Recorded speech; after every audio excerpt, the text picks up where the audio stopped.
Okay, so this is my response to Justin Templer.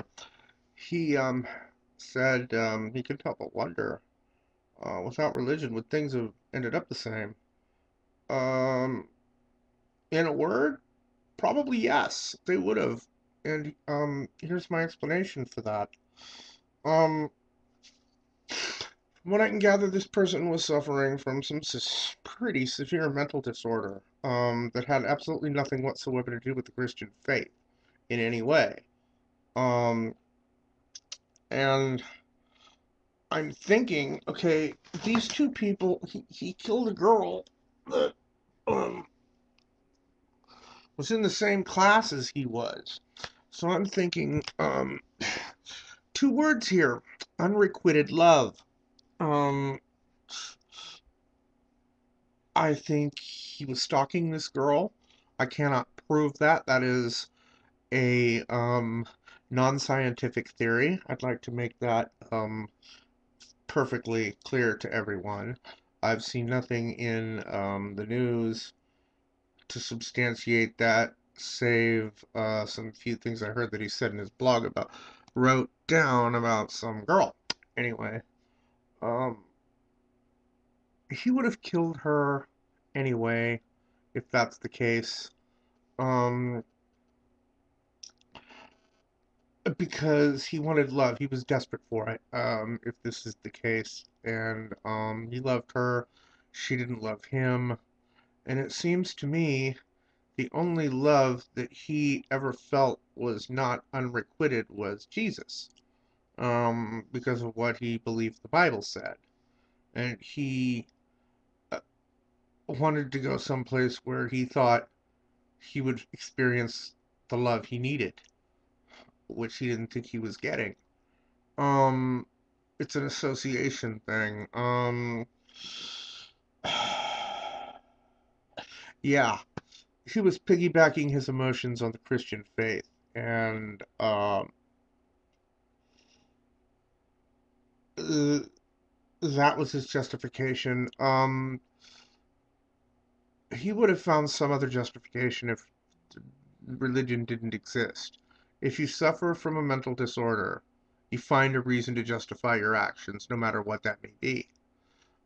If it wasn't religion, it would be something else. Like he didn't like the car she drove, or the music she listened to, or the friends she hung out with, or, um, it's a delusional thought. It's delusional thinking. It's a warped view of reality. He lived in his own bubble of reality. Um, what seemed illogical and stupid and insane to us, um, was perfectly logical and perfectly reasonable to him. If the chemicals in the brain weren't right,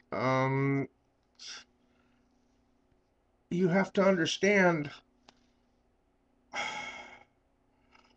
it's hard to explain, but yeah, I believe that it would have had the same exact outcome, even if there wasn't really. He would have found another reason.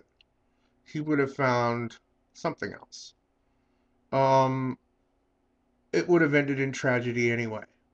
Um, even if he wouldn't have taken somebody else's life, he still would have taken his own eventually, I believe. And that in and of itself is a tragedy and wrong. Um, there have been times in my life I felt like, you know, ending it and going on. And believe it or not, I kept myself going with the stupidest thought. Being, hey, why kill yourself? You might get some pussy tomorrow. And well, yeah, I like pussy, so kept me going. Stupid, but it worked. Whatever works. If you feel like you're going to end it all, find a reason, no matter how stupid it is, to keep going. Because it's going to get better eventually. Trust me on this. I know this to be an absolute fact. There's times when I lived on the streets, okay? I was homeless. I was on the streets living under fucking signs, okay? I wanted to die. And I kept myself alive with the thought that I might get laid the next day. That's how I did it. Stupid, lame, pitiful, and dumb, but it worked. So, yeah. My, like I said, my heart goes out to the families, both families, the family of the victim and the family of the shooter because both your lives have been turned upside down by this person, and um, yeah, I can empathize with or sympathize with how you feel because of other things that have happened in my life that I'm just not going to get into. Anyway, so Justin Templer, that's my answer to your question. Thinking if religion wasn't around, would it have ended the same way? Yeah, I think it would have. I don't think religion played that much of a part in the murder-suicide. Um, I think it was more his mental illness than anything else. And his unwillingness to keep it under control when it was so simply done. Um, yeah. Anyway, that's what I have to say. Um, if you have a problem with it, be more than happy to debate you on it. Just let me know. Anyway, you have a good day. Bye.